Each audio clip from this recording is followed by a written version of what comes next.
I want you to imagine you're on a hike through the woods. You've been given a map by experienced hikers who know exactly the ins and outs of the woods, and you're using that map to navigate your way through the woodland. However, the trail that you're on is unpredictable. There are trees that fall at random moments, there's overgrown forestry and woodland, and there are animals that you don't know about, that the map doesn't tell you about, that could kill you at any point. Bears, lions, tigers. So if you simply follow the map without paying any due attention to your surroundings, without observing, perhaps climbing up trees to zoom out and get a bit better picture of the entire woodland, if you just follow the map blindly that these experienced, trained hikers have given you, you will, at best, end up going off course, or at worst, getting eaten by a lion. So what you have to do is experiment. You have to pay attention to the terrain, you have to pay attention to your surroundings, you have to try things yourself, experiment things for yourself, and be willing to adapt your course when necessary. So the map is valuable in that it offers you a direction, but ultimately you are the person on the ground. You are the one that has to navigate through the woodland. And your experience will be different to the creators of the map, who created that map during a certain period and perspective on the woodland. Now, about 3 hours ago, I had a tutoring call with one of my tutees, and I was offering some quite valuable advice. And I told her a little story about an English teacher that used to teach me and used to come up with all these hacks and tips for the exam and would want us to include so much material in such a short space of time. The exam was incredibly time pressured. And I remember asking my teacher to sit the exam himself, and he did. And sure enough, he was unable to include 50% of what he had told us to include in the essay. He didn't have that on the ground experience. He hadn't been a student for years and years. So without tooting my own horn, I was giving her some material. I said, this is stuff that your teachers won't tell you because it's not necessarily applicable. It's not necessarily on the syllabus. It's not what they've been told to tell you, but it's on the ground student mindset, useful tips and applications that she could use in the exam. So where am I going with this? Well, let me read you a quote. The essence of experience, life, and science is trial and error. You cannot take ideas, opinions, or advice as law without the filter of direct experience. That is from the book The Art of Focus by Dan Coe. The key to self-improvement is the word self, and everyone's version is different. So stop blindly following what people tell you to do. Stop blindly following the likes of Andrew Huberman, who says, go and get your morning sonnet every morning. No, there's nothing wrong with doing that, but following it word for word without trying things for yourself, that is the problem. That causes issues. How many different morning routines have you seen online? Get up, meditate for 30 minutes. But if you meditate for 30 minutes and end up falling back asleep, that doesn't work for you. Get up every morning and spend an hour doing gratitude journaling. Okay, let's say you do that for a year and it doesn't get you anywhere. What was the point? But Andrew but Jordan Peterson said, shut up. You have to try things for yourself. That is what worked for them, but that might not necessarily work for you. And another note about that as well, if you follow the advice blindly that all these gurus are giving you online, including myself, if you follow my advice blindly and say everyone else is, you're going to end up like everyone else. So what you need to do is take the advice on board, use the map, it's valuable, use it, but don't blindly follow it. Try things for yourself, experiment, use the knowledge from that, the information, and apply it to your own life.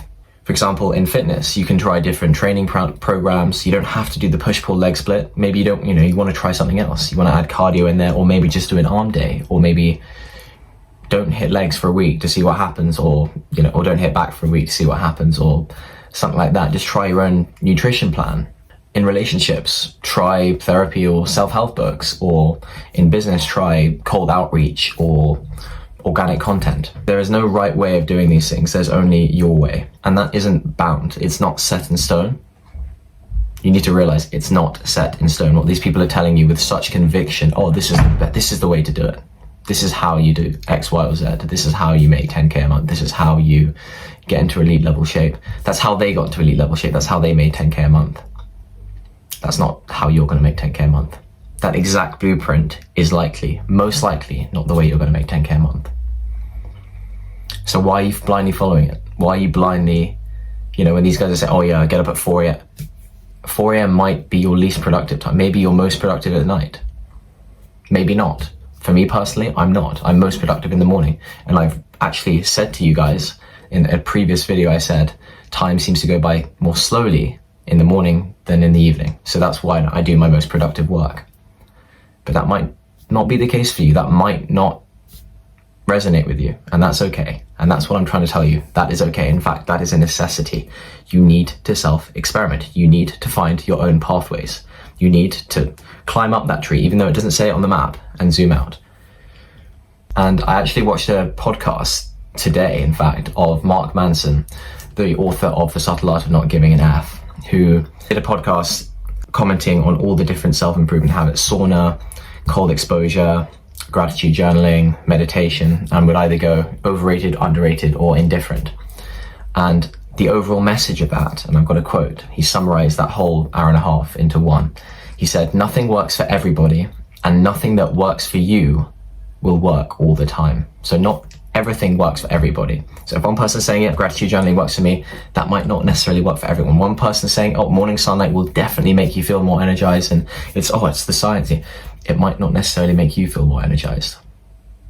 You might not need to stand out in the sunlight for 20 minutes if you're told to. Maybe you only need 5 minutes because your sensitivity to sunlight is far greater than someone else. You need to experiment for yourself. And if you feel good with morning sunlight, by all means, but you might not. So for me personally, I've not actually necessarily reaped the benefits. I've experimented for a couple of weeks, going outside, getting my 10 minutes of morning sunlight in the morning to ensure, and I've not necessarily reaped the benefits every single day. However, that is still something that I'm not saying not to do it, I'm just saying to try it yourself. And I want to make clear, I'm not saying not to follow other people's advice.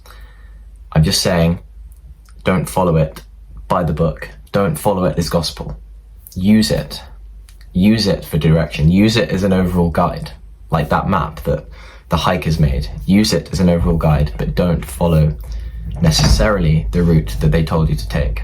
This is your life, so do what works best for you, not what he says or she says or the next guru YouTuber or what I say. And I want to give you one more personal example. Gratitude journaling. It's not something that's ever worked for me.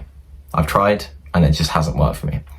However, what has worked for me is during my day, maybe once a day, maybe once every 2 days, once a week, but usually more than that, I'll say to myself out loud, I'm so lucky to have the sun beaming on my face this morning. I'm so lucky to have rain falling on my head right now. I'm so lucky to be with my family right now. I'm so lucky to have the health that I do. And I'll say it out loud, or I'll say it out loud in my head. And that is my gratitude journaling, if you like. And that works for me. That's far better for me than writing it down in the morning and spending a lot of time doing that. That's just one example. When it comes to morning or evening routines, for example, trial different times of doing your work. Try deep work blocks in the morning, try deep work blocks in the evening. Do what suits best. Try gym sessions early morning, try gym sessions in the evening, try gym sessions at lunchtime. Whatever works best for you is what you should do. You should play to your strengths. Oh, but Huberman said to work out for the first two. Shut up, dude. He said work out first 2 hours of the day, otherwise it won't work. That might not work for you. That just might not work for you. Oh, it's supported by scientific literature. Okay, great. It's supported by science that you'll get maximum hypertrophy if you work out between 9 and 11. Or you must have your coffee after like an hour and a half. You might not be able to. You just might not be able to. Okay, that's the guidance. Maybe stick as close to that as you can. But if you can't, you can't. So be it. And the best thing about all of this is if you don't listen to other people's advice, including mine word for word, it actually makes your life more enjoyable. Your routine becomes fun when it's personal to you, when you have made it your own. So as I said before, just play to your strengths. Work, train, eat at times that suit you best, and eat what you want when you want it. That will improve your life. You don't need to hear from Hubie that you need to eat your greens or, the intermittent fasting is helpful. Just try it yourself. Try not eating breakfast. I've done it and see if it works. I don't think it's as beneficial as maybe Andrew Huberman says it is, but boy, does it make you more alert. And this is what makes it fun. This is fun because it's something you're going to be doing every single morning of your life. And this is how you solve the problems of your life. Identify a problem in your life, Don't necessarily click onto YouTube immediately and type in, oh, how do I sort this out? Or necessarily feel the need to read a book about it. Try it yourself first. Self-experiment first. And if that doesn't work, then by all means come onto YouTube. Then by all means watch that You Huberman podcast or that Dr. Matthew Walker sleep podcast. But until then, or slash afterwards, after you gather this information, you must try things out for yourself. Some things might not work for you, as I said, and I can't stress this enough. Some things might not suit you. You're told to only eat to not eat anything after 9 p.m. or to go to bed at 10. Okay, great. Yeah, there could be a whole host of health benefits for doing that, 100%, but that might not work in your life. That might not fit in with your daily routine. So if you can't see yourself doing it for multiple days, weeks, months, years, then drop it. If you can't see yourself realistically going to bed at 11 p.m. for years, then drop it. Drop it. Make it realistic. Make it personal. And that's what makes your daily routine fun. That's what enables you to be detached and ultimately to make progress in all areas of your life. So I'll leave you with another Dan Coe quote because he's a legend. And he talks a lot about this, self-experimentation being the solver of 99% of your problems. The business of life is the acquisition of memories. In the end, that's all there is. So why would you spend it living through what other people tell you? All my exams are done now, and so I'm going to be writing posts in the community section, including polls, the kind of videos that you want, and more. So I look forward to seeing you next week, but until then, take care. Let me know in the comments if you have any questions, queries, anything like that, and the thumbs up always helps. Don't forget the thumbs up. Oh, friend! Oh, new friend! Take care.